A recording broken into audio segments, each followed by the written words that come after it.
and the car was coming on basically head on. Celso Neto, not so fortunate. It was a super hard hit. The car was destroyed, and we were racing the next day. I didn't even want to hit the track because I was getting so anxious about it and everything else, so I just left. I'm going to decompress. I was like, just forget about it and drive. Celso Neto, a professional Brazilian racing driver, 2021 Turismo Centro Oeste champion. That's the number one thing. Really separates the top guys from the rest. Welcome back to another episode of Full Grip. This is officially episode number 3, and they say the third time's a charm. They say that 3 is the lucky number. They say that if you haven't figured out the first or the second time, you definitely will the third. So what better guest to bring on our show than the one, the only, Celso Neto. Brother, thank you so much for joining us today and for spending your morning with us. We're super happy to have you here. Thank you for separating the time. Yeah, thank you guys for the invite. I always like sharing a little bit of what we do as race car drivers, so having this platform is a super cool opportunity. Thank you, Alex and Juan. Thank you, Celso, man. It's an honor to have you on the platform, and I'm super excited to get into today.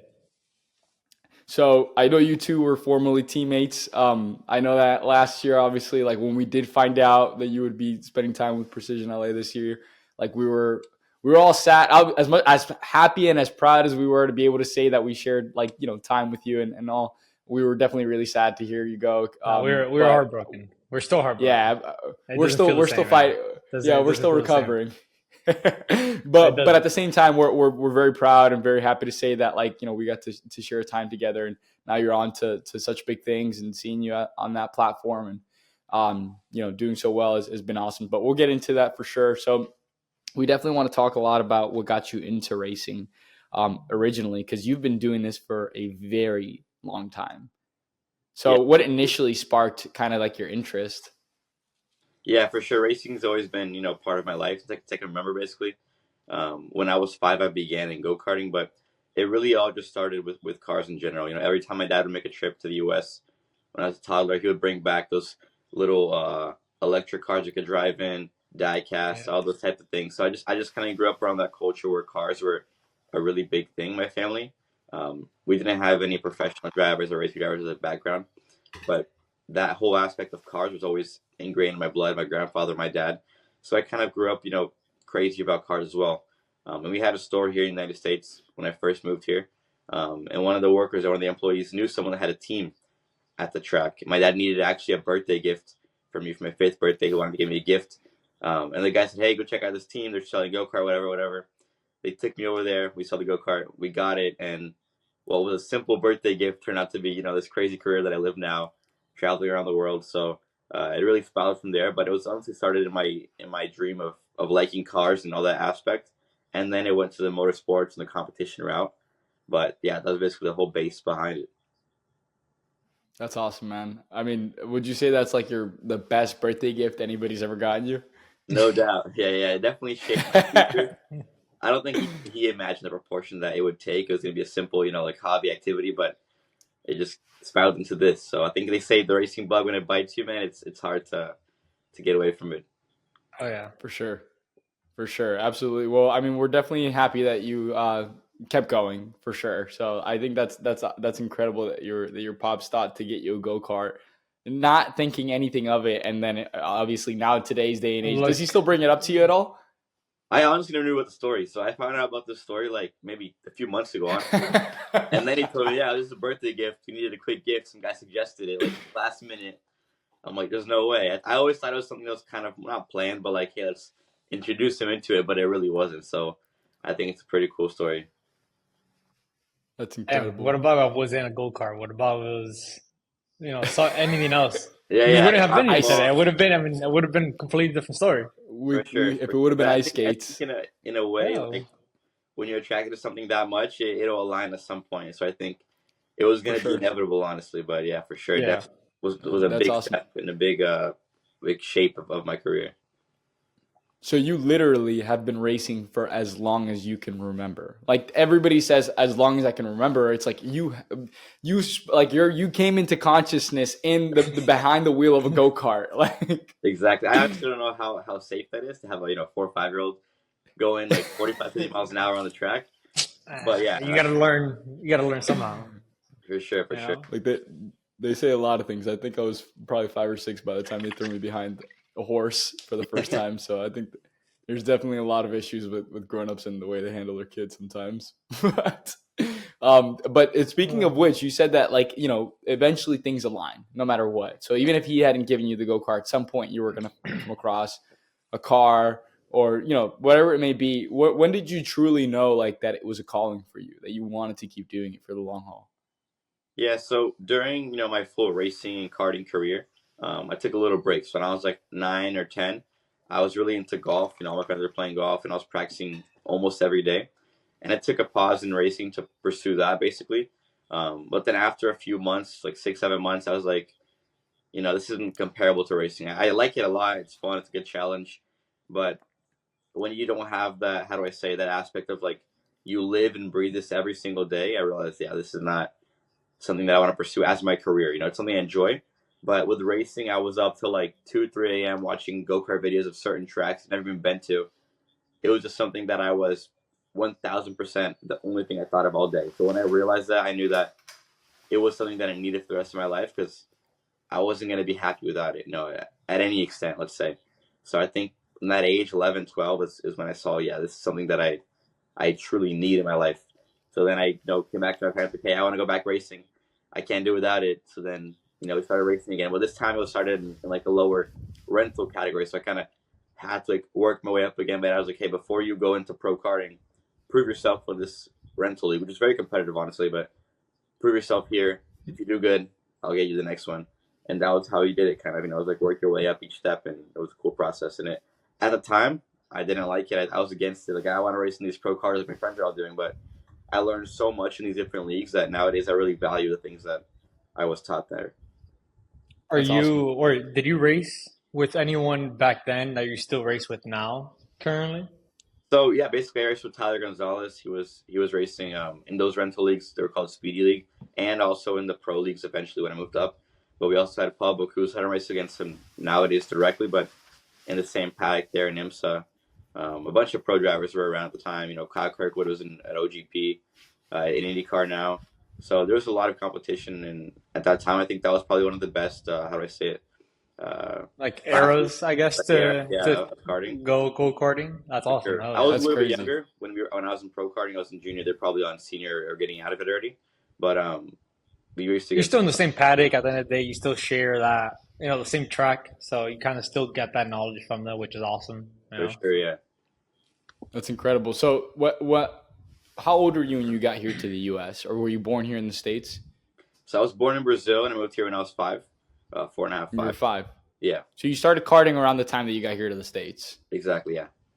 Okay, and then around 9, 10, you switched to golf. And you're like, I'm gonna go ham at golf.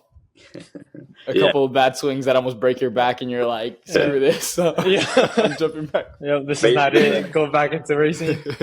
Yeah. That's awesome. Well, that's incredible. Do you still golf? I do. I'm actually going golf today after this. But nice. Okay. On a more amateur level with my friends, more just to pass some time as a hobby. It's been tough to find time because I'm always working on the weekends. My friends are off, so it's kind of been a mixed schedule. But I got a week off now, so I'm gonna use my time. For sure. Yeah, that's awesome. I was gonna ask you about that at some point. I'll actually revisit it later. But so you did mention sharing the paddock with some bigger names. Obviously, Tyler Gonzalez, who's doing some pretty big things right now. It's crazy to think that that's how far back racing goes, that really like you can meet these guys at a paddock when you're 10 and be into your early 20s now, like still sharing paddocks with them. So I think that's pretty incredible, and I think but even in your earlier days of racing, you did some racing in South America, right? Yeah. What was that like? Definitely a bigger challenge. So basically what happened was I was racing karting here, already pro karting, so I was doing national championships, I was doing the Rock Finals in Vegas, those really, really big events with 80, 70 drivers in the class. And my grandfather, he sponsored basically a team. So where my family's from in Brazil, it's very far from where they live now. But my grandfather basically has a factory in a bigger state in Brazil, a more rural state, you could say like Midwest almost. And in that little town, 100,000 people, there's a world-class racetrack. It doesn't make sense why it's there. But It's a huge, really, really nice track, one of the newest tracks in Brazil. It's actually the biggest track in the Americas. I think it's bigger than Coda in terms of distance. Wow. So it's a huge track. And they had a little regional championship, a statewide championship, almost like a Spec Miata equivalent. And he would sponsor 4 cars in that series, the company from the city. This is promoted, and honestly, it was only amateur drivers. There wasn't really any pros doing it. He would do a few rounds, but nothing crazy. And so I was there for vacation one year, and it honestly aligned with the week after was going to be one of the local races, and I was 14. And so he was like, "Hey, do you wanna drive the car, like test it?" I'm like, "Yeah, for sure, why not?" Right? And I'm crazy about racing, first time driving a car, so I learned how to drive a manual on like a Thursday. We had like a big old Land Rover Defender truck, so I was learning on the Defender how to change gears, manual, clutch in, clutch out. First time ever doing that. Oh boy, that poor clutch. And a Defender, right? That poor clutch. It was actually a rally Defender, like a Camel Trophy Defender. It's crazy. And then the next day we went to the track. I got in the car. Also did a few circles in the parking lot just to get a feel for the clutch of the car.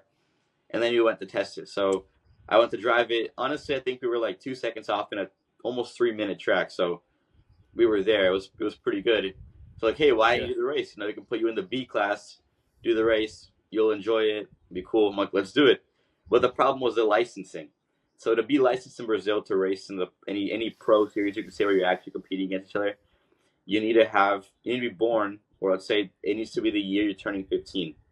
And I had just turned 14, so it wasn't the year turning 15. I wasn't going to be able to do it. But I was already there. We made this whole thing. We called, the state federation guy, all this stuff. And they changed the rules of the championship to make the B class a learning, like a school almost series, which is a different licensing in Brazil. And that we made it so I could get my license for that the day out, basically, to be able to compete. So I did the first race there. Seat didn't even fit me. It was all crazy. Super old car. But we did decent. I think we got like mid-pack. It was a pretty solid result. And then eventually, okay, let's start competing this full time. We bought a car. We got to, I actually prepared it for myself for the next races. And then I did 2 more rounds in that championship and eventually moved up to the higher national level series. But it was a big change coming from karting to cars. You have much less track time in that stuff. And then in Brazil as a whole, after you go into the higher level competitions, it's just way more aggressive. The aggression level is through the roof. Like, they're not afraid to send it 4 wide, 3 wide, door slam you. In some cases it's dirty, honestly, but in most cases it's not. But they're just not afraid of crashing. Here in the US, I feel like they are aggressive in some cases, but that limit of, hey, let's not crash, is a little bit higher. Versus in Brazil, they'll send it. If there's a gap, they'll go for it.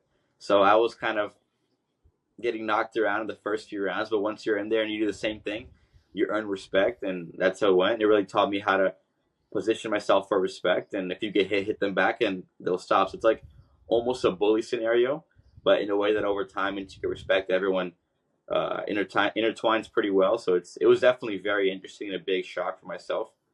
And the whole language barrier too, you could say. I speak Portuguese fluently, but that technical aspect of racing and everything else, I hadn't learned it yet, right? So I learned everything here in go-karting, all my language, all the background, everything about it. And then when you move to a whole different country, all the terms are different for racing. You're on the radio with a Brazilian engineer, everything is different. So being able to communicate well and like perfectly understand each other, at first that was a little bit of a challenge, but nowadays it's perfect. So it was something good in my career for sure.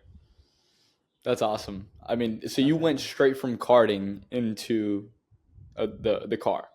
Yeah. Like there was no in between. You didn't do a racing school. You didn't do anything. It was like. And what exact, or what type of car was it? Was it not stock car that you were talking about? That was the little touring cars. That was a Chevy Celta. It's like a very small hatchback, nationally made in Brazil. The 1.4 liter, like 130 horsepower on 14-inch wheels with radial tires. So they're equivalent of like a Spec Miata here. They have it in different statewide championships, and they also have a national championship, which has the newer cars all on the same spec, 1.4 liter. But yeah, it was a little manual, 5-speed gearbox. But I'm assuming that was front-wheel drive, right? Front-wheel drive, yeah, exactly. So you started straight into front-wheel drive, and that's kind of where that curated this love for TCR. Exactly, yeah. So in Brazil and South America as a whole, the front wheel drive championships are really, really popular. In Argentina, for example, you have the TC 2000, TCR, all that stuff. And so when I was racing here in the rear wheel drive, that's also a big change too. I went to the front wheel drive. It was crazy. And the whole concept of if you're getting sideways, floor it, like it It doesn't doesn't make make sense sense. in your head at Yeah. first. But once you get the idea of the physics and everything else, it becomes natural. But at first, it was a huge change for me. That it took me a little while to get and learn it. And these cars are so loose that if you lift in the straight, the rear end steps up in a straight line. So it was a huge change. They're crazy loose, but that's how they're quick. It's interesting. In the early days of racing, obviously, like jumping into a car just directly from karting like that, knowing what you know now, is there any advice that you would give your younger self? I think I would say try to understand it. Like when you go out there, you want to always just do what you've been doing in karting or brake a certain way, and you kind of create a little block to the people that are around you of what they're saying. Obviously, not like on purpose, subconsciously, you could say, but I think being more open about these things and learning with them is would have made me learn a little faster. Obviously, to an extent, right? But I think reaching out to people who have been racing in that series in that car for a longer amount of time than you is super important, and understanding the habits because each car has their habits. You can be the best at driving a Formula One car, but then you hop in these cars and they're completely different. If you understand why the car is doing each thing, you can teach yourself how to be faster right away. If you talk to people that know these cars more, they can pass you on different information that will speed up your process. I think that aspect would have helped me out, but it all came with time, so it was a good process for sure. I'm still kind of stuck on the fact that they changed the entire rules for the series just to get you your license. Yeah, we kind of just grazed over that. Like that wasn't a big I know. deal. He's like, Celso Senior was like 1 or 2 phone calls. I'm gonna have this kid in the car right now. This motherfucker will race, whether he likes it or not. That's pretty dope, man. They change a whole policy for you. For sure. That's how you know you're doing something right. The whole grid, honestly, was putting pressure on the directors. Everyone wanted me to race. It was like I was there already. I was a little kid. Like, get him on the track, man. Come on. So it was kind of a group effort. Everyone really helped out. It was super interesting. And the rule is still in effect to this day. So a lot of people that are coming up now that want to race in these series, they can get the PEC, which is the racing school license, you could say, in racing that series. Yeah. I think it also opened up doors for kids that were trying to move up at a younger age. So I think it was something cool for sure. Oh, yeah. Do you remember any specific circumstance where you were behind the wheel, probably a few corners deep, and your engineer said something over the radio that you just like straight up didn't understand? So honestly, at that era, not really. But recently, I went to go race in TCR South America, and the team was actually from Argentina, so it wasn't a Brazilian team. But we were in São Paulo. They all speak Spanish, and I think I speak pretty good Spanish. I did an interview with Telemundo recently and for IMSA, but the Argentinian Spanish is just so different. So after each race, we'd get into the pit box, and the team owner would talk to me and say, a whole paragraph. And I'm like, what did this guy just say to me? And I'm speaking Spanish back, and he can't understand anything either. We're just looking at each other like, what is going on here? But that was the most recent experience I had with that. But my teammate, Pedro Cardoso, he lived in Spain for a while for Formula 3 and stuff. So he spoke, perfect Spanish and helped, make that connection a little bit easier. But you understand each other after a little bit. Maybe it doesn't happen right away, but you eventually, you pick up what they're saying. Yeah. Pick it up, exactly, yeah. That's awesome, man. I mean, and you've definitely, obviously, been able to travel the world for it and seen so many different race car drivers, so many different tracks, and so many different, really just work ethic and stuff that separates different drivers. What would you say, in your perspective and what you've been able to learn, really separates a good driver from a great driver? Yeah, to me, honestly, separating yourself in that sense, it's all in the mind. So I think a lot of people are fast. They have that raw skill. They have the hands, the feet to be quick, to put down a fast lap time. But having that high IQ, that quick thinking, that perception is what really separates it. So I think that applies to many things, like minimizing mistakes and hitting your objectives. That's the number one thing for me, because I feel like being quick, sure, it's important, but not every series you have to be quick to be successful. I think being able to follow those team orders, you could say, to put together what you have to is super important. If you're doing a test in a car and having that good feedback, if you need to qualify in a good spot or avoid a crash at the beginning. I think that's really important. Learning a car with very little track time and adapting and understanding what the car is doing, how you can change your driving to suit that style without having to go back in the pits, watch a video, watch data, do that. Doing that on your own and quickly understanding what you need to do. To me, that's the big change that these top pros have. The endurance pros in IMSA, for example, they're hitting their marks every time. They may not be the fastest guy out there, but they won't crash the car. The tires are going to come back in good shape. They're going to be great at fuel saving. They're going to do well in their testing objectives. So I think to me that's the number one thing that really separates the top guys from the rest is having that high IQ and knowing what to do in each situation. That's actually really, really valuable. I love that you're saying that for sure, because I feel like you're right. Absolutely. Like Alex has mentioned this a lot where, I mean, you can only get so good at driving before it just starts coming down to how well you can relate to your team, what you need and what they need from you. So that's awesome. I mean, Alex, I don't know if you want to add to that or no, that's perfect. That. He took all the words out. I mean, that's just stay consistent. I mean, it's true. Not everyone can be fast, but being consistent makes you faster and makes you get that little bit better, find that 1/10 that you're trying to look for. So I think that really what separates good from great drivers is just being super consistent. Yeah, and it gets to a point where like everyone is good, right? You get a field like an IMSA and an SRO, whatever, where you can pick out the top 10, and then any given day these guys are all pretty evenly matched in skill. They're all pretty fast. So that consistency is also a big factor. If you're 2/10 off, 1 lap here, 1 lap there, once you get to the end of the race, you've lost 2 seconds over 10 laps, right? If you're hitting your mark every time, those 2 seconds, that's the gap from P1 to P2. So I think that aspect of being, very conscious of what you're doing and hitting your marks all the time is super, super important. That's awesome.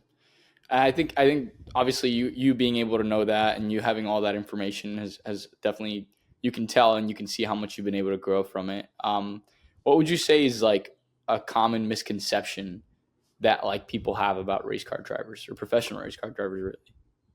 I think a big one of them, I always say this to people that, asking more about the sport and how it works, is that we just show up to the track, we drive, and the rest of the month we're just chilling, doing nothing. Because when they see motorsports, that Sunday or that Friday or that Saturday that we're doing, our races, it's the tip of the iceberg. That's the final end result. It's almost like we're talking about a play where you rehearse it for, 2 months, and then you have that one final presentation. So I think they see the races and I think that's all we do, but it's the final piece of the puzzle is the race. What we do in day-to-day lives of working out, of nutrition, of sim work, of reaching out to sponsors, preparing, debriefs, watching onboards. That day-to-day activity isn't really seen and isn't really valued. People that are outside the sport. But I think that's the number one thing that they don't realize how much work ethic and time dedication go into these programs. And the money side too, right? Of getting all these sponsors signed up to even be able to race, right? To even get on the grid. That in of a whole is an accomplishment that we need to celebrate. So I think that whole aspect behind it and how complex it is to get everything together is super overlooked. For sure. I think there's two sides to the culture in motorsport fans. There's the side of like, people that are showing up to see like action, cars crashing, maybe like a lot, and then there's like a lot of motorsport fans that truly understand, what's happening on the grid and love to tour the paddock and love to see what's going on behind the cars and engineering and all that stuff. So I think it's obviously very interesting to like have all, both sides of that. In at least in the North American side, right, to be able to consume that and see that. So in your experience, being that you've done both, like what's kind of the biggest difference between like racing in Brazil and then racing here in North America? Yeah, so I think there's a few differences. I think the way the teams work in Brazil is a bit different. I think the work ethic's a little bit different in general, right? It doesn't apply to every team, obviously. It's very vastly different in the U.S., but I think if you get a general brand view of everything and you get an average, let's say, I think the teams in Brazil, even at the lowest level, the dedication level is super high. So while it may be expensive to get, certain parts there and these types of things, the level of the engineers and everything else is super high. But I think it's because the culture is a little bit different. So racing in Brazil has been a big thing since, Senna, since Piquet, since Fittipaldi, since the 70s, where F1 was huge in Brazil. So I think that shaped a whole generation to make motorsports the way it is. So if you ask a random person in Brazil about racing, they'll know the basic things about racing. Here in the US, it's kind of rare unless you're in a niche area, right? But I Yeah. feel like that aspect has created there to be that culture. So you have a lot more engineers in the market, a lot more mechanics in the market, people that are into racing, and that translates to the teams as well. So you get a lot more of a, let's say, a staff base that you can pick and choose from, and you get a higher quality standard of people that are working in the sport. So I think that's a big part of it. And like I said before, in the racing aspect of when you're on the track, the aggression level is so high. I think the drivers are super, super talented and they're super aggressive. So the battles are always extremely intense. I haven't honestly watched one race there where it's not a crazy race. So I think that aspect of it is pretty sick. Um, but it's definitely different the way the weekend works. I think F1 is more related to Brazil and the way it is. So all the tracks there, every single track without exception, we have the F1 style garages. So our garages are on the pit lane, like in Coda, for example, which is pretty interesting compared to the US, where you don't have that at all, basically, except Coda and Indy. And those aren't really used for our series, right? Support series. So I think that's a different aspect as well. And the cars, too. I think Brazil has a lot of front-wheel drive cars that we race here. It's more only the TCR, basically, in TC America. So I think that side is pretty different. But yeah, it's honestly, at the end of the day, it's still racing, still motorsports, still similar tires, similar tracks. And, it's a general universal language. But there's a little bit of nuance in the way the teams operate, the way that you're raced in Brazil, and how the tracks and the facilities are, for sure. Given What challenge? Sorry, go ahead, Alex. Given you driven this TCR here, the Audi here in the US, and the, I don't know, whatever TCR you were driving in Brazil, is there any difference between both of them, or they're kind of more similar? Honestly, vastly different. Like, completely different car to drive, you could say. Okay. So, in Brazil, what they follow is the World Tour regulations, right? The World TCR spec, you could say. So they're around like 200 kilos and 400 pounds lighter than what we run here in the U.S. They run the Kumo tire, which is the world spec tire for TCR. We're on the like 3 or 4 maps higher in power. So they're basically full-fledged TCRs in Brazil in terms of restriction. We run the lowest height possible, basically. The splitter is scraping the ground. So they brake way better. They have way better traction, way better top-end speed, and they corner a lot more. And they're a lot more loose, too. So the car is honestly, full-fledged, full power in Brazil versus here in IMSA to not be battling the GT4 cars who run, it's a little bit more regulated. Yeah, more weight, a different BOP map for the power. So it's a bit different. I get why, because we're GT4 cars and they want the fields to be separate and not together, which makes total sense. But there, since they run alone, their own sprint race series, it's send it all out power. So it's I was going to ask you if you race with GT4s as well. Is it just straight TCRs? 30 of you guys go out there, have fun. Yeah, just I think they have like 22 or 23 in the class. Okay. All the cars, full power, full TCR, just send it.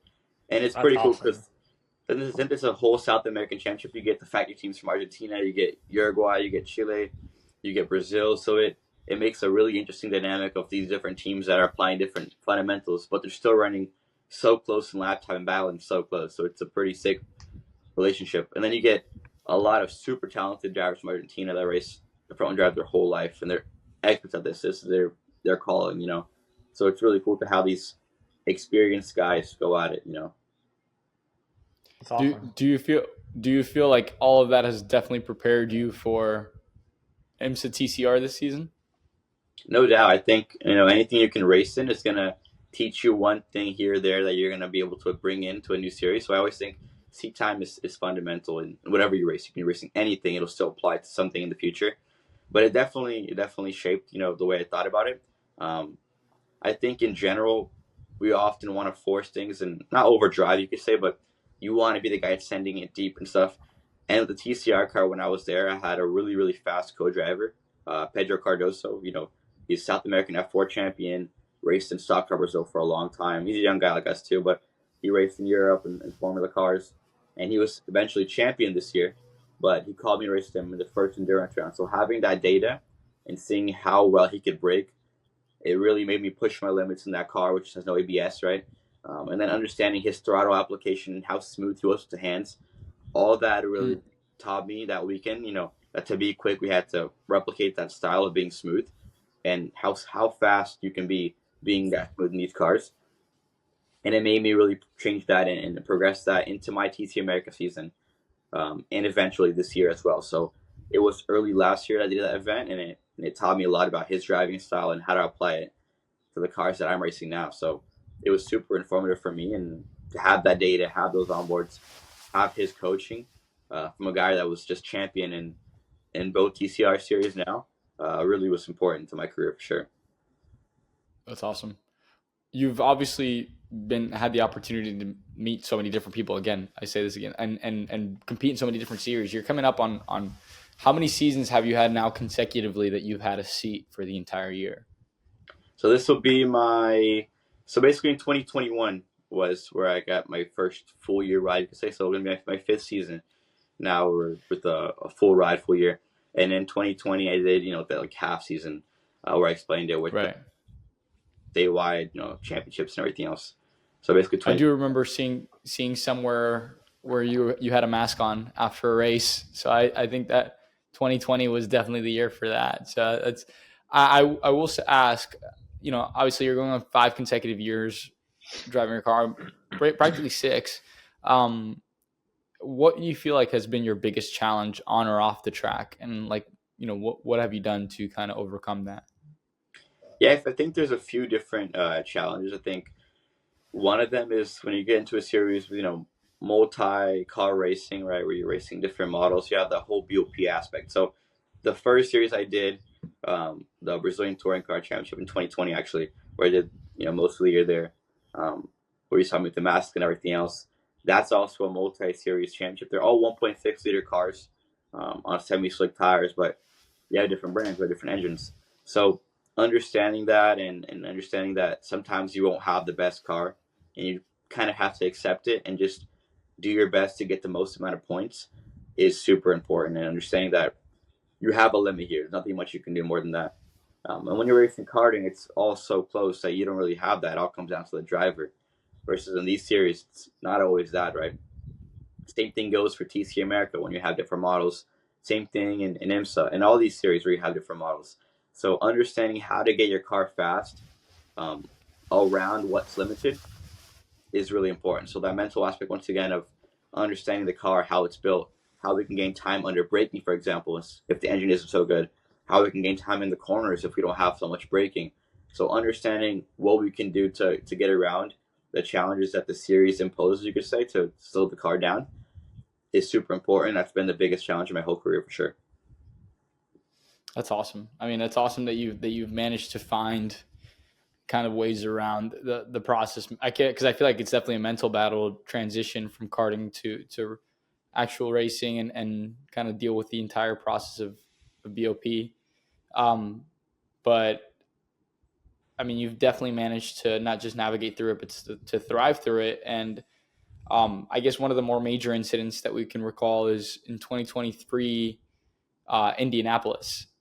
You were leading for the entirety of the race. I remember specifically being at the trailer with Alex, and we were watching the race live, and you were leading the entire race. You were coming up on that back straight, and the Indy layout is obviously different. Like, there's different places that cars kind of go past the exits or miss their turns and stuff like that. And you were coming back, correct me if I'm wrong, coming across that front straight, and a car that had gone off comes out and completely just takes you out of the race. Yeah, that was a tough one for sure. That's probably one of the toughest end results of my career, no doubt, in a race. So yeah, we were going into turn 1, and it had rained the whole morning out basically last night. So the grass was all muddy and wet. And so this car goes off on the exit of turn 1. And after 2, you come back, and the car is coming on basically head on. So I slowed down to get underneath the car. But what I didn't see was they had full lock in it. So the tires were completely 90 degrees sideways. So as soon as they made it onto the asphalt and you were cross 30, their car just went 180 into my side, gripped up and probably gripped up just and completely straight shot into your car there. Yeah, so exactly hit my front right tire, and then it pitched our car almost 90 degrees on its side. We almost flipped, but we landed and then went off into the gravel. But it was a super hard hit. I think the other driver still has some injuries to this day of back pain and stuff. So it's really, really sad that happened. You never want to see anyone hurt in motorsports. So it was a sad situation for sure. But luckily, we didn't have any injuries. We were fine to race the next day. But the car was destroyed. So that whole front right side of the car was banged up. And the problem was, too, there wasn't any more Type R splitters in the country nationwide. And we were racing the next day. So it was a tough challenge for sure. So I guess the biggest thing also is going to be like not just racing the next day or like competing the next day, but even just getting the car ready to be back on track the next day after a crash like that. What was going through your head right after that accident? Just even not like immediately right after, but like walking through the paddock, seeing everybody else get their cars ready for the next day and wondering like, am I done for the year? Because that was the last race of the season. Yeah, for sure. And we were in a very tight battle for third place with Christian Pericarpi, a good friend of mine in the Mini. And, in motorsports, when you have the event gala at the end of the year, only the top three get that prize. So I really wanted to get to that gala and get that trophy. So when you have a whole season and it's over after one race, basically, and your final results, it's really frustrating. So I was super frustrated in that sense of not being able to compete for a championship position. And then you also have that worry of, if we get the car even ready, is it going to break down in the race, right? You haven't tested it. You have no testing time. You just put together this car, and now you're going to go 140 miles an hour, send it. Just hope for the best. And hope for the best, right? So you always have that doubt of reliability in any car, honestly. I think it's just me personally. When you're like ready to think, is the car gonna make it to another race, right? Because it's motorsports. You're pushing the limits of these cars. You're pushing the limits of these technology. And then when you get into touring car and TC America, for example, these are road-built cars that we've adapted into road cars and race cars. So they still have so many road parts that they've been tested for sure. They're built by manufacturers, yes, but at the end of the day, if you hit a curb wrong, you're breaking a shock, you're doing this, you're doing that. So it's a different challenge in and of itself. But I knew Skip Barber was gonna do their best. They had like 6-7 guys nonstop working on that car. I didn't even want to sit the track because I was getting so, anxious about it and everything else. So I just left. I'm going to decompress, get to the hotel, and relax and put my faith in these guys' hands so I know that I have the best opportunity possible to be on the track with them working for us. So it was super intense. And then the next day we got back there, the car was already, we call it the Cyborg. It had a clear bumper on one part of the car with rivets connecting it to the rest of the bumper. The transponder was out. You could see the whole suspension of the car from the clear bumper with the black fender. So it looked pretty intimidating for sure. But the car was ready. We raced it. We won the next day after starting in, I think, 5th or 6th. So that was one of the most special wins in my life. And I think it was the first win as well in TC America. So that really was special in and of itself. So first win in TC America, last race of the year at Indianapolis with a car that was half crashed the day before, completely destroyed. So it was super, super special in general. And I think it's one of my favorite wins to this day. For the sake of reliving this moment, I actually pulled up the race, which is what I was doing this time. I wanted to share my screen really quick and share this with you guys. This is, I think, just the replay. Oh, that wheel does not look pretty. No. So this is what the car looks like. Oof. I think you can see me almost like crying in the seat there. Like I had my hands in my face. Like I was in shock. I didn't think that even happened. I was like, there's no way this happened to me. I'm at my first race in the series and I get the car just. Yep, there's a frustration. I feel that. This is I feel like I'm reliving Alex right now when he was at Daytona. Yeah, and that race, 10 minutes of coverage. It was so built up from the whole year because every race there we were on for a win, P2, on for a win, P3. It was like always just hitting on the crossbar there, and we couldn't get that breakthrough win. And then when you were finally about to get it, that happened. So it was. So tough. You were leading this entire race, or were you leading for X amount of laps? Do you remember exactly how far you had been in the lead for? Yeah, so I think I lost the lead in turn one, or I was in second in turn one, and then I went and I passed Christian on the back straight on the first lap, and we led the whole race. It was a super close battle. I think we had like a train going with the top five, so it was intense. But we had the lead from the first lap until then, so it was even more of a challenge. But that was so that was a pretty sick pass too, by the way, on Christian. I was like 5 cars back and I sent it in on the back straight in turn one. I mean, this is definitely, I'm sure something to look back at, and I think it's so impressive that you were able to. Number one, that the Skip Barber guys were able to get the car back on the track the next day, and not just get it back on the track, but to build a winning car. That's sometimes something you can't even do from scratch. It's hard to build a winning car just in general, and not to mention the fact that you guys, were able to do that after an accident like that. There goes Will. And the car was quick. And I remember them always telling me before the race happened, like, don't worry about the car, just drive. And all I could think about when I was driving was worrying about the car. Because I go down the straight, and there'd be some weird smoke coming out on the straight. I'm like, what the hell is going on? I'd hear some weird noise and think, oh, something's about to break. So it was definitely an interesting experience. But I was like, just forget about it and drive. Forget about it and drive. And that's what I did. And the car was still very, very, very fast. So it worked out. That's awesome, man. Well, I mean, I was hoping we could find some coverage of the actual race, but I'm sure we'll be able to share the onboard with anybody who's watching.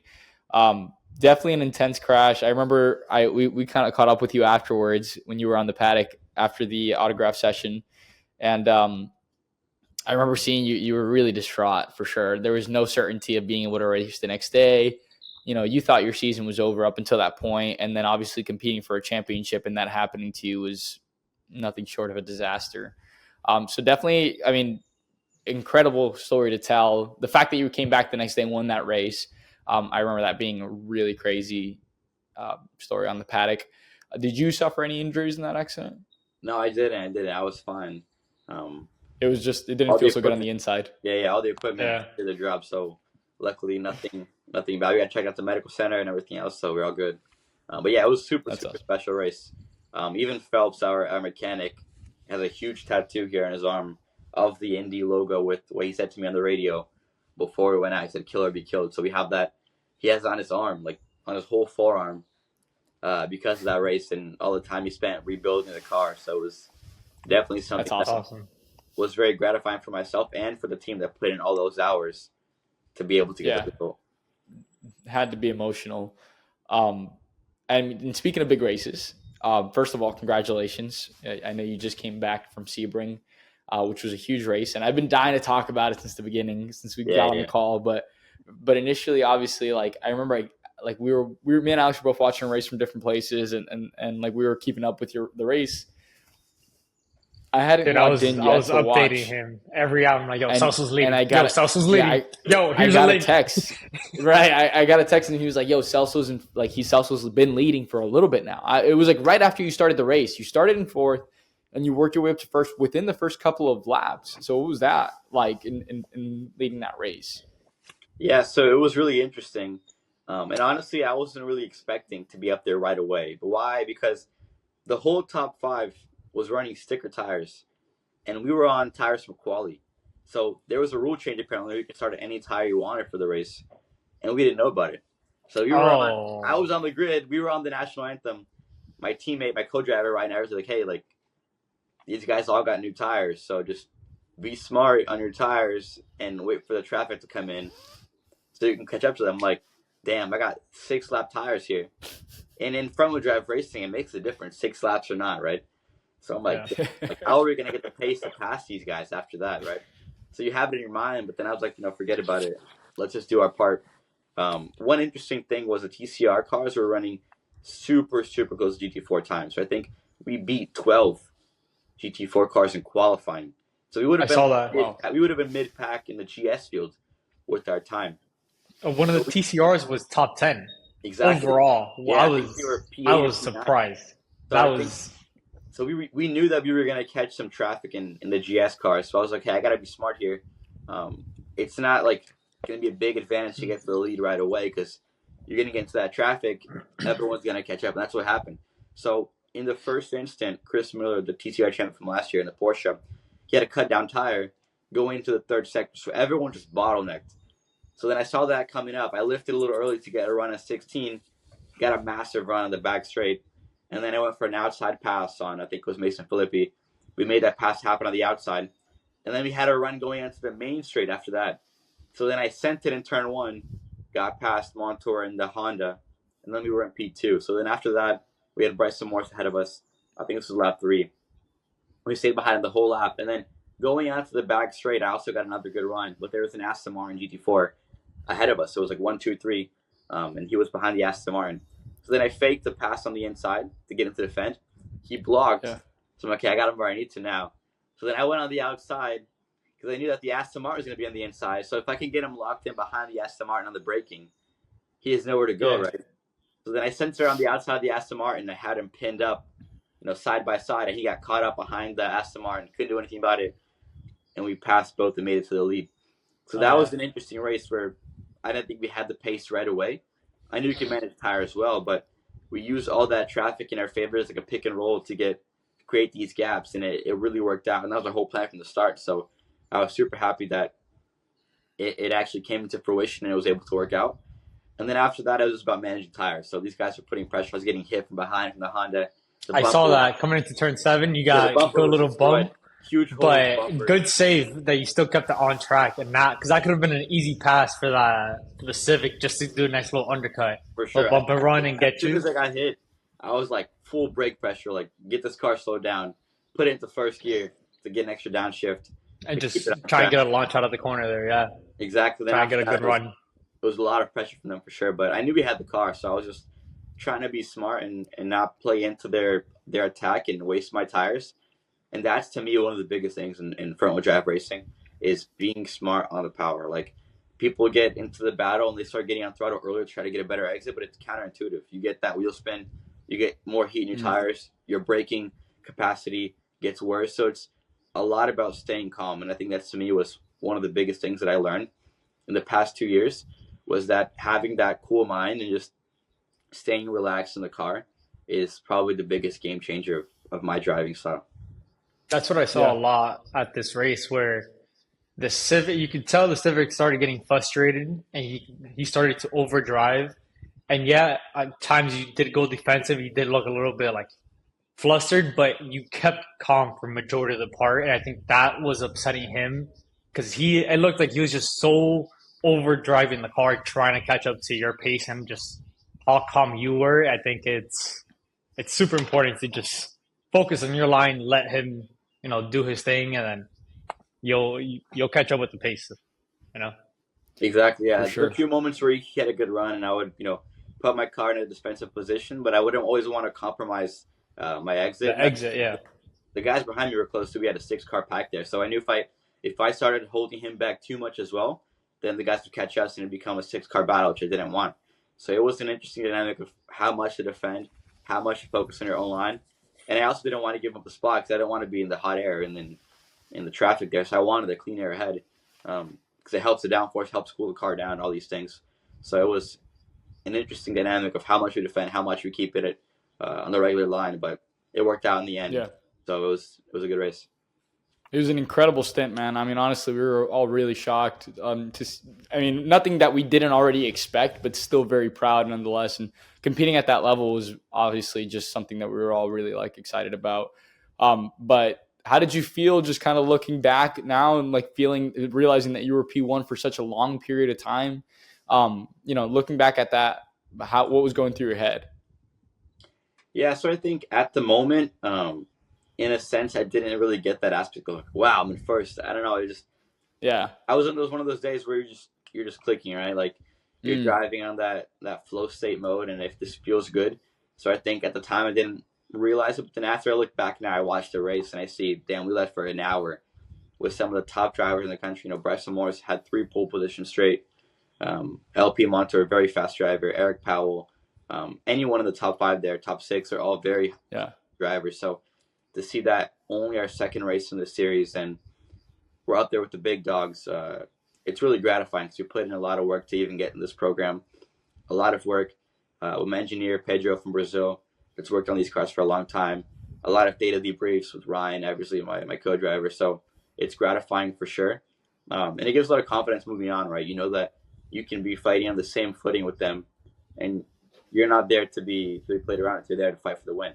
So I think that's super important, because when you move up from a different series, you kind of have to regain that confidence in yourself and put your name out there again of, like, I'm here to stay, I'm here to compete. So being able to do that, I think is super important. I'm super happy with it. And the fact that you won Michelin moment of the race was also something that's really cool. The NBC and the IMSA radio crew voted us in as the best moment of the race. So I'm really, happy with that. And I think moving forward, we're going to try to collect many more of this. Yeah. I mean, you did fantastic, man. It was definitely something to watch. And I mean, obviously, fast forward just a little bit, you pit the car, you turn the windshield wipers off, you get out of the car. But that was like a big moment in for the commentary. They were like, "Why are the windshield wipers on?" But you get out the car. Ryan steps into the car. At this point, I mean, everybody's probably thinking the same thing. Ryan's a fantastic driver. He's just going to put it away. Like, this is it. They're going to take this one home. So what happened in the pits? Like, what were you guys talking about during what happened while the car was on track? So the windshield wiper, that's a funny thing. That wasn't intentional, but the reason why is we had a car reset. Basically, we did an update on the ECU the night of to get a fuel number we wanted on the dash for the race, right? So all fine. But what happened was it reset a bunch of our parameters on the dash. So my shift lights were all different. I got a really good jump on the start, but then I hit rev limiter because my shifting didn't go on. It was just the lights.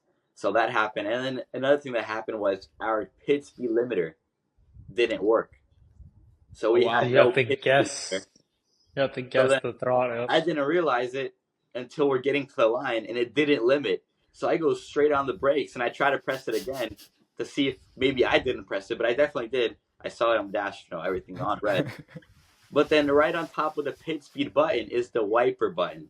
So during that moment to get the pit speed limiter on, my hand, the wiper button, get the small button, and it starts going crazy with the wiper. At that point, I'm getting my seatbelts undone. I'm getting my cool shirt out. You don't care about no wipers. The window, and I'm getting all these things, untightened to get in the car. We're like 10 pit spots down, and the wipers are still going. I didn't even think about it at that point. I'm like, I gotta do my pit stop here, put it in neutral, make sure I don't get any penalties. And we did that. It was a really good stop with Ryan. But what happened was, I think the hose didn't get enough fuel at the end. So that was one of the things that happened with the fuel stop. The team did a great job, but it was an issue with the hose, and then as well as the fuel tank itself. So we had enough fuel to get to the end. When Ryan left his stint, we were ahead of the MMG car that finished second place. So we were on to finish, P2. But because of the hose, we lost 14 seconds in our pit. So we cycled 14 seconds behind, and we still we're cycled ahead of the MMG car. So we would have exited in P2 very close to the leader if it wasn't for that. And then the second issue was, like I said, the fuel tank. So we had, I think, around 17 liters of fuel in the tank, and the car started spluttering. It shouldn't have spluttered, right? We shouldn't have lost any fuel pressure. Yeah. We had a lot of fuel to make it to the end. We were fine on the fuel safe strategy. But then the car just started sputtering. And we knew that we had to stop. So then we had Ryan come in for the second stop to get us to the end. We filled up a splash and go. It made it to the end. But it was a combination of those two factors. The slow stop because of the hose, and then the fuel tank issue that caused us to have such little mileage at the end. Damn, bro, that's so devastating. That's fantastic, though, that the team immediately knew, like, in that moment for sure, that, like, even though they had a later stop, that you were able to get into a rhythm early on. I mean, it's still devastating that it happened the way it did, but moving forward, it's definitely going to be something to watch on the track. I mean, you guys have put such a great car together, and I think it's definitely a big confidence booster knowing you can, wipe the entire field for a whole hour like that. And just keep them there. It's a big confidence booster going into the next race for sure. For sure, and I think for the whole team too. Like, we got these cars so recently, so the team has been working really hard. But at the end of the day, we hadn't had any testing. Right, the car was fresh in Daytona, and we didn't have any long stints either. Daytona had a lot of yellow flags, so we had this race with not one yellow flag. I think it's the first time it's happened in Sebring with Pilot Challenge. So it really tested the fuel mileage of the car. And honestly, it was kind of a blessing in disguise, because it revealed us this fuel mileage issue we had in the tank. So I think moving forward, it's going to set us up better for the rest of the year. Obviously, we lost a lot of points. Now we were on for a podium finish for sure. But, it's better to have this happen now than at the end when you're fighting for a championship, right? Yeah, for sure. For sure. And still, I mean, it was a great race. A lot of cars also, there were opportunities for yellow flags for sure. I think even the RVA car had an opportunity where they could have not.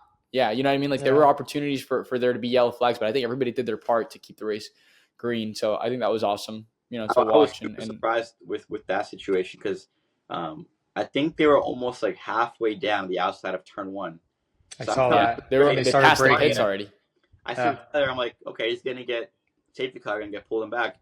And then when I see just like 5 or 6 marshals pushing the car in the middle of the track, like into the pit, obviously, but they were in the middle of the track standing there. I'm like, this is not regular of any American series. If there's a piece of paper on the track, they'll go full course yellow, send out a whole blower crew to get everything cleaned up. So when I saw that, I'm like, it's not typical of racing in the U.S. Like, why is there no safety yet? But they got the car behind the wall and they avoided it. So obviously it was something that they wanted to avoid, I guess, compared to Daytona, which is extreme amount of yellows. So it was maybe because it's Sebring. Yeah, for sure. Yeah, but a lot of people did their part too. Like I think in Aston Martin, reversing to the pits, the blue Hyundai with Matty Austin, Swelio, the same thing. So everyone's really smart about getting the car in a safe spot for sure. Yeah, I think that was incredible to watch. Everybody doing their part to make sure the race stayed green. And aside from that, I mean, backing up just a little bit. You're racing IMSA. A year ago, obviously you were an SRO. Flashback to November, I think it is October, right? We were at the gala. And everybody wanted to know what Celso Neto was going to do next. And we all just kept coming up to you and saying, hey, man, like, what's going to happen next year? I remember joking about it to you, and I was like, hey, I'm writing a blog about you. I need to know what's going to happen next. And I remember you looking at me, and you were like, look, I can't say anything about it yet, but all I can tell you is that I'm going to be at Road Atlanta next week. And I looked at Alex, and I was like, you got the scholarship. You got this. He did. Juan did call it super, super early. Dude, I had been telling Alex for so long. I was like, bro, he definitely got the scholarship. He's definitely not going to be, unfortunately, with Skip Harper next year because I know he's going to be racing in IMSA with another team. Not because I knew, but just because I could tell every little time that we had a conversation together, you were like, let's see, And so I was kind of like looking ahead out and just preparing myself for the worst. To be honest, I was like, yeah, Celso's not going to be here next year. But I remember. After that, definitely so you were awarded the IMSA Diversity Scholarship. Talk a little bit about that. I want to go into detail about it, but I feel like I wouldn't do it any justice just based off what I know about it because I know there's a lot of people that apply for this scholarship. Yeah, it's definitely a huge, huge program. So honestly, what happened was I think it was before or after. I think it was before my race in Brazil. It was February. I'm just chilling at home. And then I see that whole post about the scholarship. And I know that Ken Fukuda had won it in IMSA or Skip Barber, instructor and driver. So I knew about the program as a whole, but I didn't know, how it would be. So then I was like, I got to apply for it. Why not, right? Like, nothing to lose here. Let's do it. So then, I did the first part, which was a video. It was a YouTube video of you talking about why you deserve the scholarship and, what you use it for and everything else. So I recorded 5 or 6 takes in my house. I got it to one where I thought it was pretty good. And I submitted it. My dad just helped me record it and stuff. So after I submitted it, I kind of forgot about it because I knew that I think they said if you made it to the finalist, they'd let you know on March 20th, for example. And it was already March 30th. And I didn't get any reply back, any email, nothing. So I'm like, oh, we didn't get accepted. Move on with life. Not a big deal, right? You obviously want it, but it's not going to, ruin your life if you don't get it. So then I remember Joe asked me something. Like, hey, are you a U.S. citizen? I'm like, yeah. He's like, oh, no, I'm just wondering because for the IMSA scholarship, you need to be a U.S. citizen. And they asked me about it. I'm like, yeah, I am. All right, cool. And then I'm like, that's kind of weird, right? But whatever. So then a week goes by. It's like a whole another month past the deadline time of when you get to know if you're a finalist. And then I get the email like, hey, you're a finalist, one of the 9 finalists. They make the whole post about it. I'm like, damn, we made it pretty far then after hundreds of applications, were one of the 9 finalists. And then it became the whole process of all the interviews and the meetings that they had of the modules, right? So each module, I think my goal was to show them that I was the most prepared driver. So that was always my goal. I was always studying who was coming in to do the interview, to talk to us, and asking the right questions and showing them how I could bring value, basically, but subconsciously. So I did that process. But at the end of the day, I was kind of scared or nervous in a sense, because the last winner was a Skip Barber driver. So I was like, are they going to choose another Skip Barber driver? Obviously, I don't have the same relationship with Ken in the sense where Ken was an instructor, worked for the team. I don't. I'm a client of the teams, right? It's a different story, but that still was in my mind. Like, am I going to win this? Because, it's 2 in a row. People aren't going to like that, I guess, in a sense. So I had that in my mind. Yeah. But I'm like, I'm going to do my part regardless. So then we had the final presentation. I think it was due in August 20th, my birthday, where you put in your business plan and everything about your career. It's a whole full step process. So I did that full step process with my graphic designer for like a month. We were working on it, and once again, showing IMSA the value of why I should be picked to represent them, and how we have the partners to make this deal happen and actually be a full year season commitment. Because a lot of times the past winners, they've backed out or not had the funds halfway through. So I want to show them that I could do it. I could run the whole year. So I submitted that, and once again, I was confident in what I put together, but I wasn't so sure that we were going to win it, because there was a lot of really, really good candidates too, like Weston Workman, Nikki Hayes, a lot of really fast guys, Ernie Francis that were there and equally deserving of it as well, right? So we put that together, and then I remember IMSA called me 2 or 3 times in between that time and when the results would come out, just asking random questions about our season, the team, etc. I would answer, respond, whatever. No big deal in that sense, right? And then I remember one day they asked, hey, are you available for a meeting next week on like a Tuesday? We have 3 time slots. It was like 11:35, 12:10. It was the most random times possible. So I'm like, usually it's like 9, 10, 12, right? Like average times. So I'm like, yeah, I'm available anytime, like for you guys, I'll find the time. And I was working that day. And then when I saw in the email, CC'd, like copied, was John Doonan, CEO of IMSA, president of IMSA. So I'm like, oh, this is something. So then I called my boss, hey, tomorrow I have a meeting with IMSA at blank time. I'm going to be a little late to work. So I got to work. I sat in the parking lot, got my phone, logged in the meeting. And then I was waiting in the meeting room for like 30 minutes after the time that I was scheduled to start. So I'm like, what is going on, right? And they finally let me in the meeting. And it's like 10 IMSA employees, John Doonan. It's like our team principal, Mario Biondo, the team owner for Precision Racing LA. And they break the news like, hey, you just won the scholarship, super happy for you, all these things. Out of nowhere, I'm just sitting about to get into work. And they're like, and this is confidential, by the way. You can't tell anyone about this. This is like in August. This is in August. You can't tell anyone about this. You're going to be given the prize or the whole ceremony October at Petit Le Mans. And I was in shock. I'm like, there's no way I just won this. I think my reaction was honestly kind of like quiet, because I didn't even like holy crap, I just won this. I wasn't expecting it at all in that sense. Yeah. And also another factor was everyone was getting rejection emails. So like I know Sally, a good friend of ours that raced in TC America, now in MX5 Cup, she was also one of the finalists, and she asked me to run America. She was like, hey, apparently Nikki Hayes is the winner.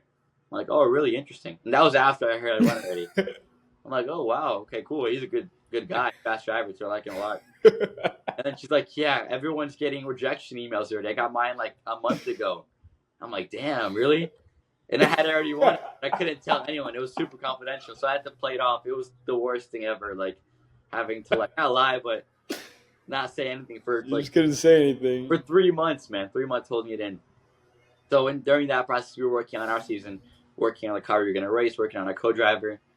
And then October rolls around, and that week I went to Atlanta for the awards during the hurricane as well. So I had to drive up there, like 12-hour drive to Atlanta in traffic. It was crazy. Everyone evacuating from the hurricane because all the flights were canceled. So it was an interesting weekend to say the least. But with the award being won, it was one of the best in my career for sure.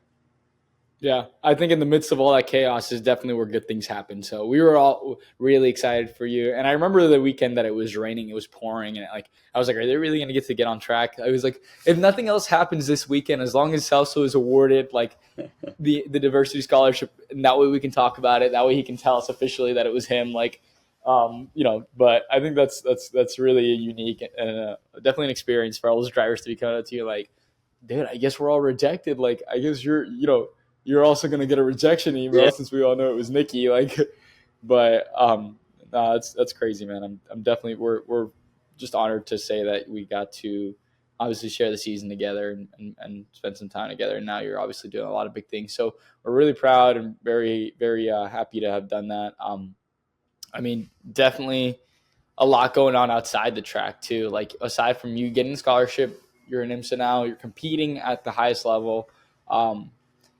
You're also chasing a degree, right? So are you currently after your bachelor's or your master's degree?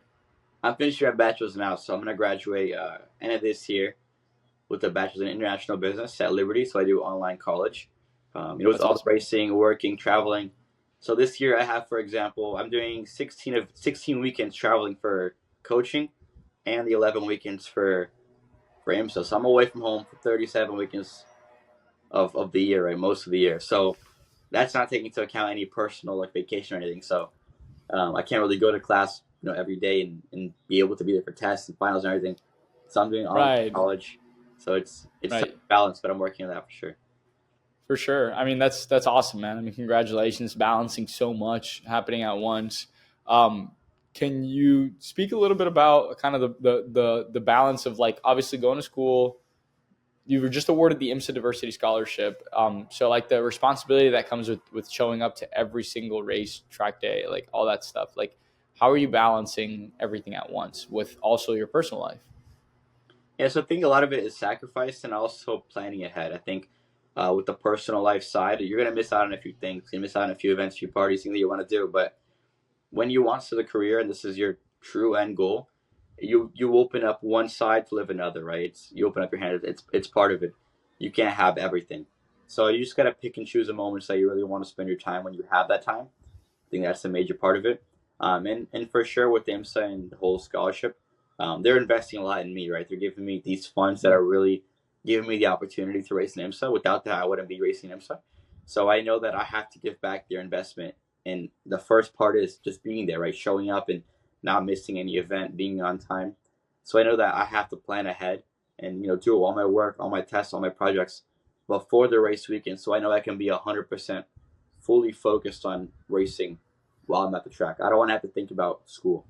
So that's always what I do. I get the week before the event and I work on 2 weeks of work to get that next week fully cleared up. And I go into the track with, a clear mind and knowing that I'm here to race. That's it. So I think I owe that to my team, I owe it to myself, to all my sponsors. It's an interesting dynamic for sure. Sometimes it's really hard because you have the week where you're doing 2 weeks of work and you're also in a random city in Texas coaching some kids in karting.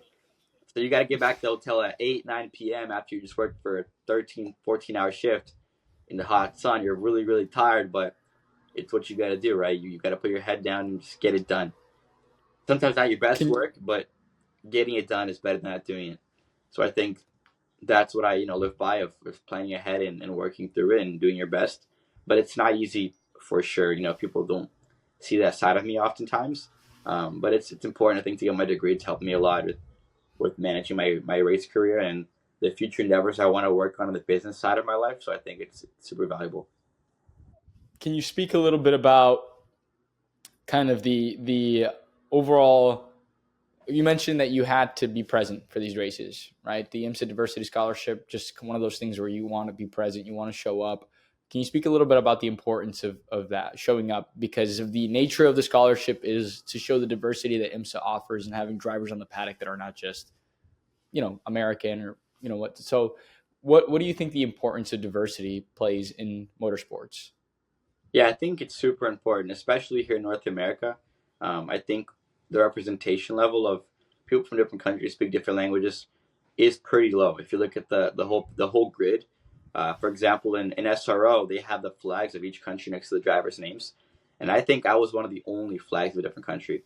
I think Alex is one of them as well. But if you look at the percentage of drivers in a 40-car field, we have 2 or 3 drivers from another country.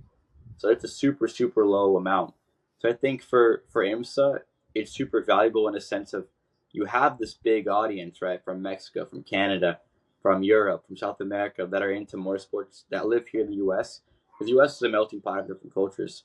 But when they watch TV to watch the sport they enjoy, and they don't see one person from their background, it not that it's not going to help them in a sense, but it doesn't captivate them, right? It's like when you cheer for your team, the passion behind it is different. And I'm the same way. When I see someone from Brazil racing in any series, Formula One, Formula Two, GT3, I cheer for them in a sense because I know that we're from a similar background, we're from a similar place, we have similar values, similar language, all those things. So I think in that sense, it's super important to engage that fan base that may not be as well engaged as they could be. And you see it in NASCAR too. NASCAR is huge in Mexico now because of Daniel Suarez, right? One driver, and it made that big of a change. So I think for IMSA, it's super valuable in a sense they can show that their audience that if you want to be here, one, you can do it if you really want to, and two, to engage them in the cheering sense and the merchandise stance and the going out to races, right? So I think it's super important to everyone to have a more diverse field and engage different audiences in the United States. And I think the African American community is also one that's really underrepresented in motorsports as a whole. And I think now with the growing number of drivers from that background is also super important. You see the program in IndyCar with Force Indy, you see it in NASCAR, and I think IMSA is also doing that part with the diversity scholarship and that aspect. I think every series is moving towards that and in pushing different demographics into motorsports that aren't usually there. That's fantastic. I mean, you're absolutely right. I think the importance of having representation for some people in other countries that are interested in the sport is huge for the sport in general. So that's amazing that you're taking part, and I think they definitely made the right choice with having you there, just because of how invested you are in sharing on socials and being present for sure. Outside of that and outside the track, you still spend your time at other tracks because you are a karting coach for kids. So you obviously started your career in karting, and now you're also giving back to the younger generation by giving of your advice and your information, your wisdom. What's that been like this year, adding that to your tally of things that you do? Yeah, it's definitely been interesting and super intense. So I was already working in coaching. Now it's my 3rd year working in coaching. But the years before, I was doing more, let's say, practicing, right? So kids would come here to Orlando Kart Center. I would coach them, help them out, more, how do I say it, on a week-by-week basis with showing up. And now I just signed a contract with Velocity Racing and Sodi, which is the factory team for the Sodi chassis. In the U.S., it's a massive team, one of the biggest in the country. We have some weekends 20 drivers under the tent. So it's been more intense because now it's only racing, right? So when you're at a race weekend, it's Tuesday to Sunday, nonstop looking for performance. So it's more performance-oriented, you could say. So it's been super intense and also gratifying at the same time. When you see your driver winning a race, it's almost like you won it. So it's super special knowing that you made that one adjustment on the kart that really made the difference, or you made that one tip that your driver put into play and you saw it working.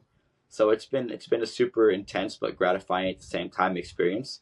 And I'm really happy with it. I think it's something that I enjoy doing a lot. Sometimes you do get tired. You get a track, 4 weekends in a row, 5 weekends in a row, but it's part of it, right? The sacrifice you make. Because my team also sponsors me. So Velocity Racing is one of my partners. And the budget that I use for racing also comes part from my salary.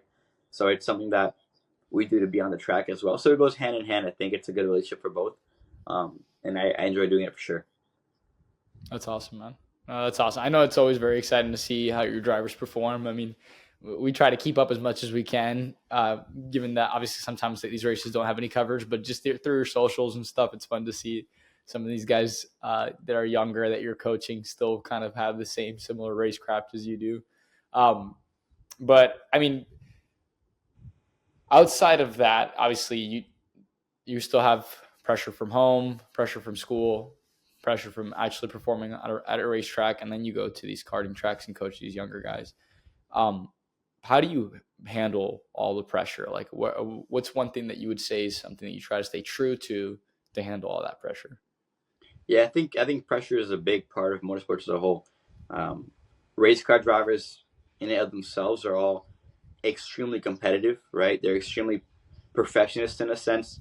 So I think the biggest pressure comes from within, right? You know your potential, you know how good you are, you know the results you want to give your team and the performance you want to have. So I think managing that pressure is extremely important. I think going into Daytona, that was one of the first times in a while where I've actually felt the pressure on myself. I think going into a new series where you're not as well known as where you were before, you got to prove the people that you're here for a reason, right? That you're here to race, you're here to win. Um, so I think that was a challenge in and of itself, going into something new like that. A new team, you don't know anyone, you don't know your engineers, you don't know your co-driver. I knew Ryan as a fan, but not personally, right? So Right. It's an interesting challenge, but I think the key is you know your competence, you know what you can do, and so it's calming yourself down in a sense where, let's say one test session you didn't get the best lap in, but you know deep down your performance level. So if you know where you're missing, you make that change and you find that time. Boom, problem solved. If you know that you're there, you just didn't get the lap in, you just calm yourself down and be like, hey, we got the pace. We just got to put it together. I think it's a lot of it is understanding that you're there for a reason, right? You're not here because you got lucky. You're here because it's multiple factors. So having confidence in yourself really helps in that sense. And it's not being cocky or thinking you're the best. It's understanding the skills that you have, the moments that you've gone through situations before, and calming yourself down. Obviously, it's easier said than done, right? You still question your ability sometimes. You still question moments and everything else. But working on that to me has been the main factor in that pressure. And also understanding that you're a new driver, you're a rookie. You have nothing to prove. If you go out there and you win the race, lead the race, you're only going to gain, momentum in yourself. But if you go out there and you do a decent job, you're mid-pack or even in the back, once again, you're a rookie. You have nothing to prove.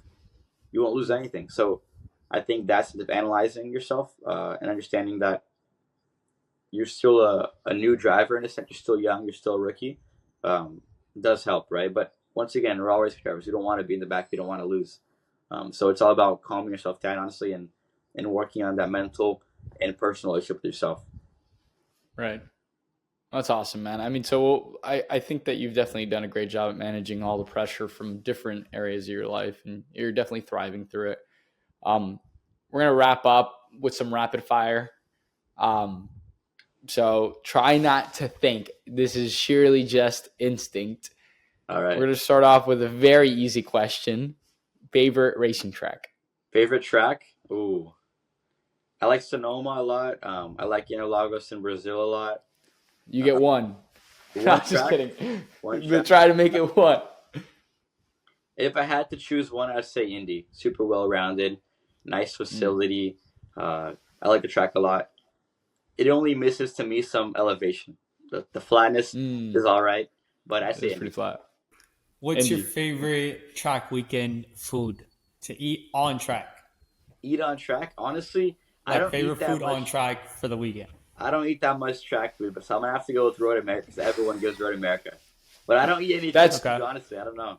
That's true. Track food, Road America, I think they're probably the most, at least, well-balanced. Actually, I'll change my answer. I go Road America. Road America is my favorite. Favorite track or favorite track food? Favorite track. Favorite track and favorite track food. So that's just your favorite track weekend overall. For sure.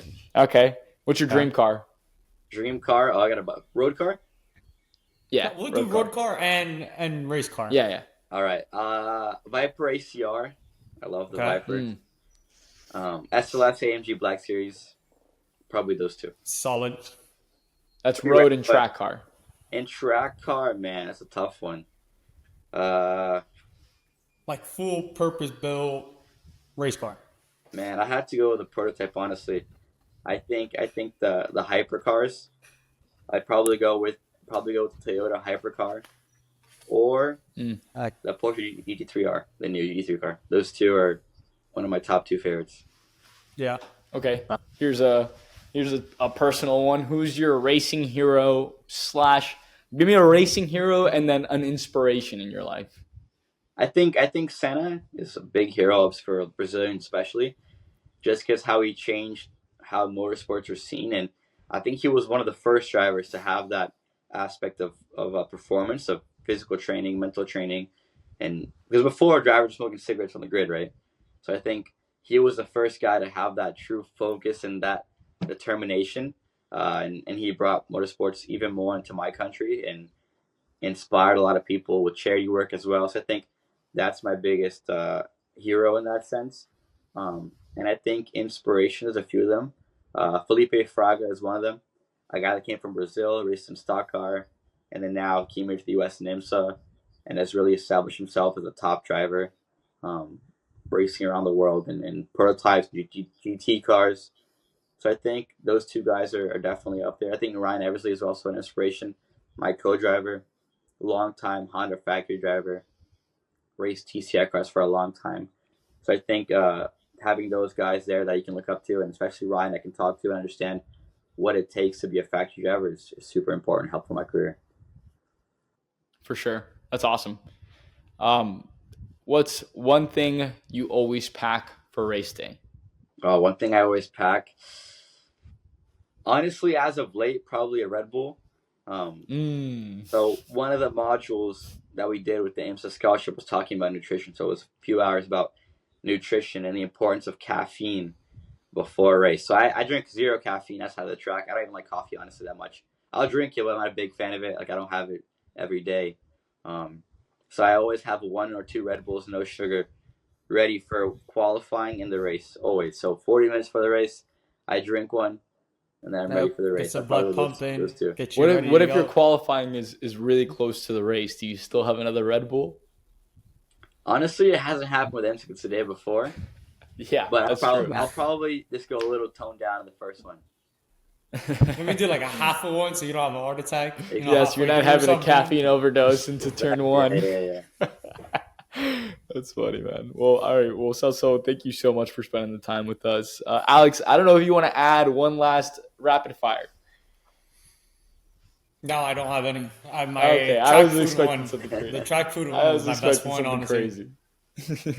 Well, Celso, thank you so much for spending the time with us, man. I know we kind of went over a little bit longer than what we expected to, but you stayed through. So thank you so much. So much to unpack with you. I think you're just doing so much, and we wanted to make sure we kind of honored you and gave you the respect to be able to talk about it all, because it truly is, a lot going on right now, and we want to make sure that the world knows and where to keep up with you. So where can we find you on socials? So my Instagram is at cneto, C, my last name Neto, _racing. I'm also posting more on YouTube now. So we're working on some vlogs and everything else. We have a vlog of Sebring coming up. I haven't promoted it too much yet because we're still getting a lot of videos uploaded from the past few years, honestly. But it's a nice project. We're going to do a lot of vlogs. We already have Daytona up, the Roar, and we're going to work on Sebring. Now, Sebring should be the best one out yet, so I'm excited for that one.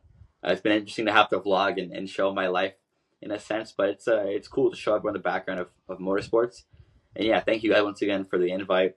I appreciate you, Alex. Appreciate you, Juan, for spending the time to interview me and give me a platform to show a little bit of how our life is. You know what, Alex, and how challenging it is. So I appreciate you guys once again, and I'm excited for following your account and everything else, because the content's been great. For sure. Are there any exciting projects or events on the horizon that you want to share aside from Laguna?